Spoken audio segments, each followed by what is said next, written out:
Good afternoon everyone, it's Ali and welcome to today's video.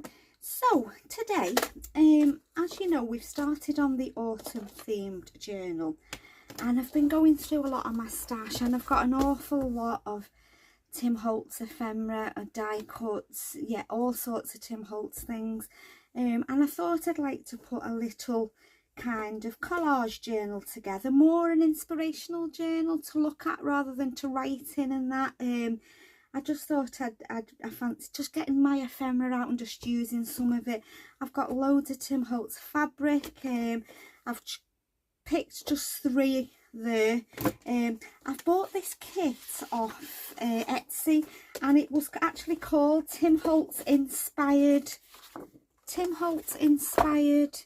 tissue paper, I think, something like that, and it's just all lovely background papers that are like go really lovely with the ephemera that I've got. It was a 50-page kit, so I printed most of it actually. I won't need all this, but we've got plenty to choose from. I will link the kit in the description box. It's not a sponsor or anything like that, it's just something I was looking at on Etsy and I've just seen Tim Holtz inspired. Yeah, so we've got that, and then what I did was I printed a couple on some vellum to tear from to do some collage. And like I said, it's going to really be a sort of a collagey journal. So that's the papers. Now I'm doing 5x7 are my papers, and I'm doing it a bit different this one. I've put a little quarter of an inch spine in, because what I want to do, I'm going to have 6 pieces. I've done 4 there, and I'll show you what to do, and then they're going to fit in there, and then these I'm going to stitch onto the spine to make like the pages, just to reinforce them. So my actual cover measures, bear with me guys, I've just cut it a little bit bigger, just slightly under 5 3/4 by 7 1/4.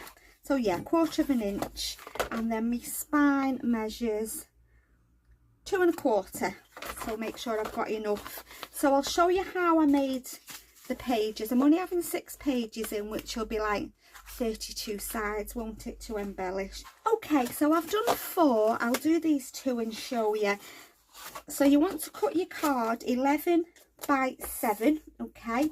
So the middle is 5 1/2, so find the middle, which is 5 1/2, and then just go 1/4 of an inch each side, just to put that little spine in. There's one, and the same with this one. It's quite important to try and get it all straight, so that all the pages are, you know, nice together. So we want 5 1/2, and then 1/4 of an inch that side, and then the 1/4 of an inch that side. Okay, I mean, if you don't want to do it 5 by 7, you can do it whatever size you want to, guys. So then I'm just going to get my bone folder and burnish the little spines in. I just thought, because I'm going to be collaging with quite some of the ephemera's bulky, like the baseboards that I've got, and some of the ephemera's quite bulky. So I thought if I put a little spine, so now you can see there that all 6 pages are the same. And then what we're going to do, I'm going to glue them in, and then I'm going to go over them, stitch down the, like that, put them in, and then I'm just going to stitch down them.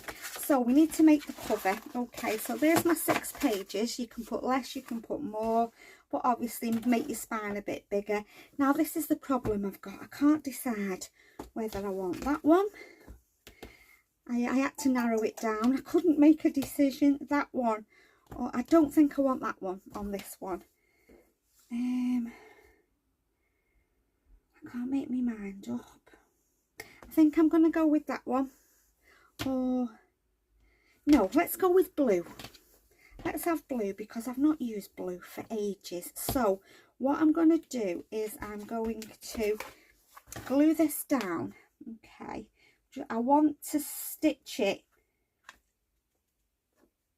I'm not going to fold over with this. I'm just going to stitch around because I want to have it frayed, the frayed edges. So that's what I'm going to do with this one. So let's glue this down. Let's just put a bit of glue on. I should have filled this. This is 3-in-1 that I've got in here.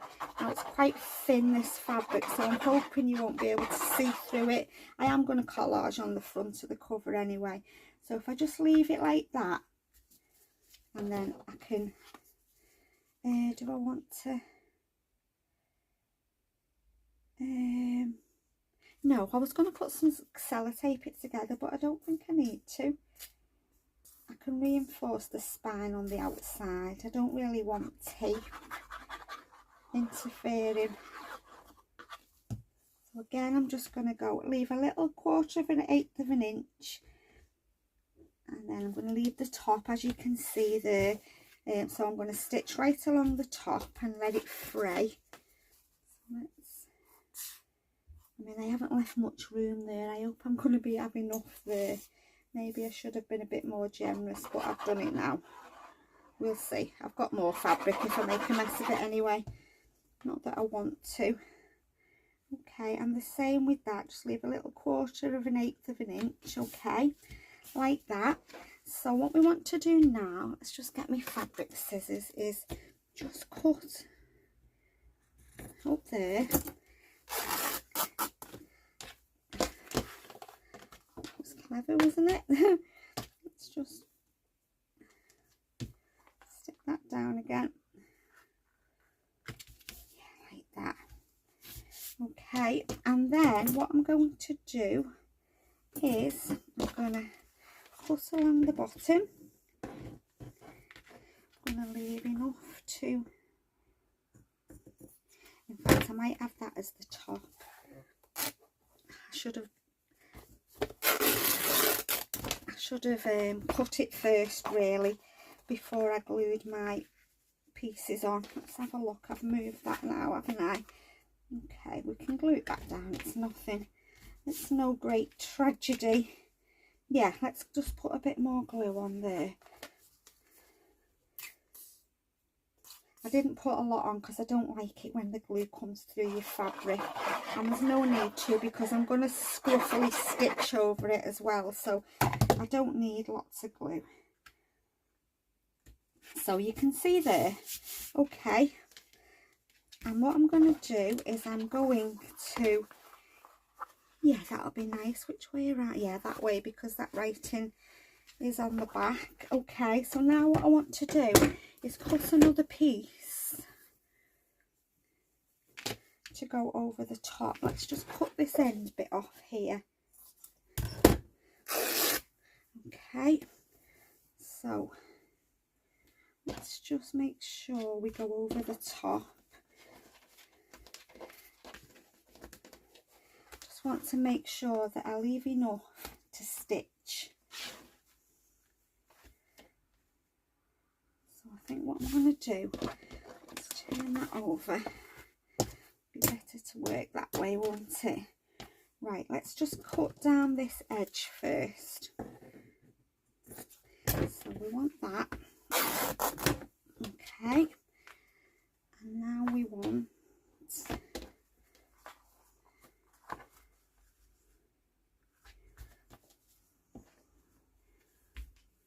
I hope I've left enough at the sides. I hope I have. Let's just rip that as well. Right, so that is, we have to make sure that the fabric's the right way up because we've got writing on the back of there. So let's have a look. So that's going to be that, and then that's going to be the inside. Okay, and as you can see, it's all fraying. That's what I want it to do. So let's just put some glue on here. Just take them bits off. Yeah, I thought, running alongside the autumn journal, I've had this idea for a while, and I thought, you know what, I'm gonna do it as well. But like I said, it's not going to be like a traditional journal to write in. It's going to be more yeah, like a nice journal to look at, inspirational journal, all full of Tim Holtz ephemera. To be honest, I've had it so long and I don't use it, and it's such a shame. I've paid money for everything. I need to get using it. So we need to put that so it's the right way around, like that. And let's hope I've left enough. As you know, I normally turn in my corners and that, but this one, this fabric, I want to, let's just make sure it's, let's put a little bit of glue under there. It's dried up. I need to fill my glue up. I need to order some more 3-in-1 actually. I've not got much left. It's just the same, well, I find it just the same as Fabri-Tac, but it's a bit of a stronger odour, but it does the same job for half the price. Yeah, I think I might just have done it there. It's going to be the back. We can always put some lace or something down the back anyway. So that's going to be the base of my cover. Like that. Which way do I want it? Do I want that on? Yeah, that's the outside, isn't it? Like that. I'm going to stitch. I'm not going to cut it yet. I'm going to stitch all around it. But what I want to do is I want to glue my pages in, but I'm going to stitch first. But I just want to show you what I'm going to do.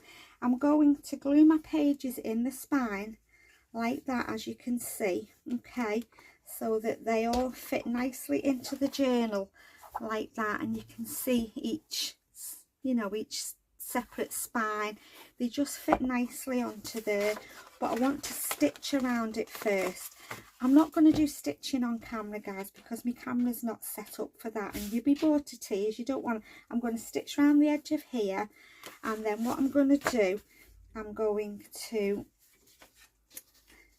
stitch in my signatures one by one, but I'm going to glue them first, and then I'm going to stitch them in. So I'm going to leave it there, and yeah, hopefully you'll enjoy it, guys. Let me know if you're going to work along with me. It doesn't have to be Tim Holtz, it can be anything you want to be. I'm just doing it, like I said, because I've got so much of his ephemera and it needs to be used rather than just sitting in boxes on my shelf. So I'm going to leave it there. I'll link that kit, this one here that I bought, and like I said, I've printed some on vellum if you want to have a look. And yeah, I will pop out, you know, I'll do a little bit off, a little bit on camera, and we'll just see how we get on, guys, and hopefully you'll enjoy the process. So as always, thank you so much for stopping by. Take care, and I'll see you all again soon. Bye for now.